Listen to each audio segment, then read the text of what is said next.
65th Independence Day, and whilst the country celebrates 6.5 decades of nationhood, many Nigerians are asking the question, what does independence truly mean in 2025? Nigeria remains Africa's largest democracy and economy, rich in potential, yet struggling with persistent challenges: unemployment, hunger, poverty, and insecurity. And one voice that's calling for a new national vision is Prince Adewole Adebayo, who's a lawyer, philanthropist, and the leader of the Social Democratic Party. Adebayo, who contested the 2023 presidential election, says that Nigeria's future lies in its young minds and that the nation must modernize its power, governance, and education systems to unlock the growth that the country has potential for. He argues that independence will remain incomplete until leaders build institutions that serve the people, not themselves, and until every Nigerian child can dream without hunger or fear.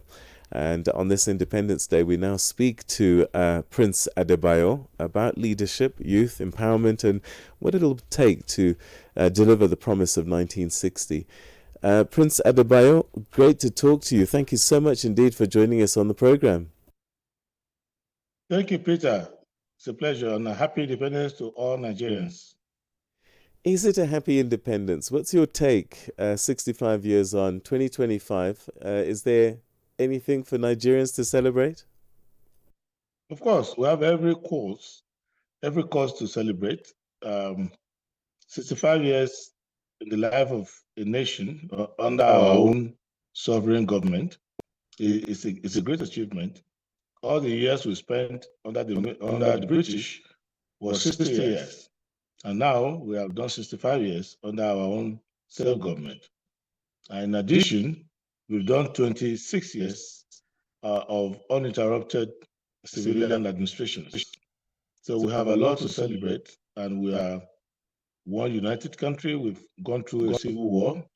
We've recovered from that, and we are now able, as one entity, to continue our march towards our dreams of our founding fathers for a country that cares for its people.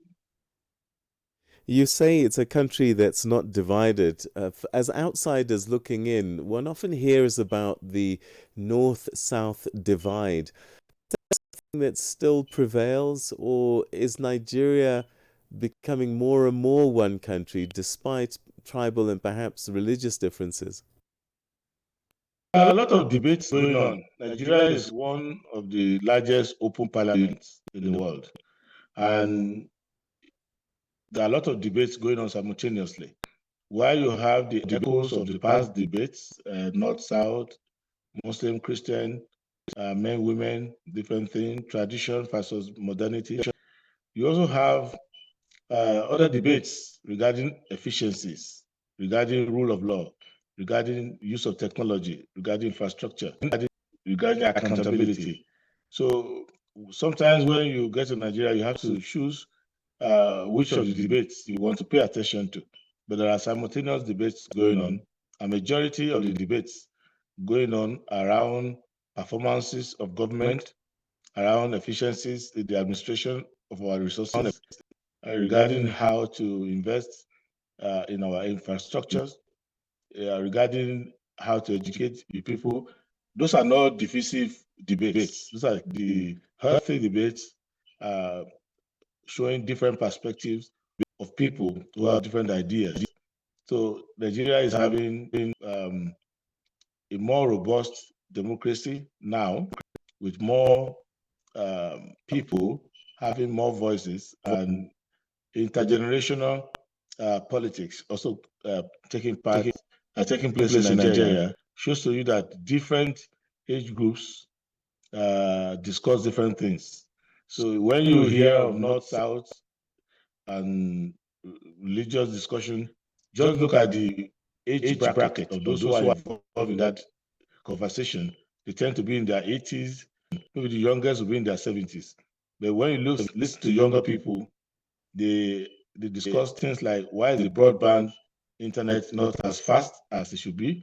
Why are we not having 5G all over the country? Why our trains not efficient and not well spread, and things like that. So those are the kind of debates that are driving our politics now. And I suppose this is why, for you, a new vision is required, one where the young minds are leading the discussions. Is that what you think? And take us through that. The young minds have to lead the discussion for three good reasons. One, in a democracy, the majority make the decision. The majorities have their way. And in Nigeria today, the young people, the youth, are in the majority, 65% of the population. That's a solid majority in any measurement. So it's important for the youth to make that to be the one dominating the politics. Secondly, it is the youth who are going to live in the future that we are creating. And there is no argument about that. When you are developing a country, especially a developing country like ours, you make 25-year plan, 30-year plan, and it is people who can look far into that future, who have a stake in it, that will pay attention. The older people tend to litigate grievances arising from the past, whether they like it or not. That is how they are wired. Thirdly, when Nigeria made the most progress in the past, especially when we were able to get independence from the British in the First Republic, the leaders were quite young people. All of the independence leaders were younger than me, and I'm still being regarded in today's Nigeria as a young person. So I think that our history shows that when the younger people were in charge, we made more progress. It just happens that over time, especially with the long military interregnum, the leadership did not change, and we did not bring fresh blood into the leadership of the country. And that's what we're trying to do now. And when I say the youth should participate, I don't mean that the youth should just go and vote or remain in the margins, or the youth should protest on the street. I am saying the youth should be inside the parliament making laws rather than stay outside the parliament carrying placards. Prince Adebayo, we're going to have to leave it there, but congratulations on your Independence Day, 65 years on, and we wish you the best for the future. Thanks so much indeed for your time. Thank you, and God bless Nigeria, God bless Africa. That's Prince Adewole Adebayo, a lawyer, philanthropist, a leader of the Social Democratic Party, and a presidential hopeful for the future, saying that the young minds, the young people, should carry the flag going forward.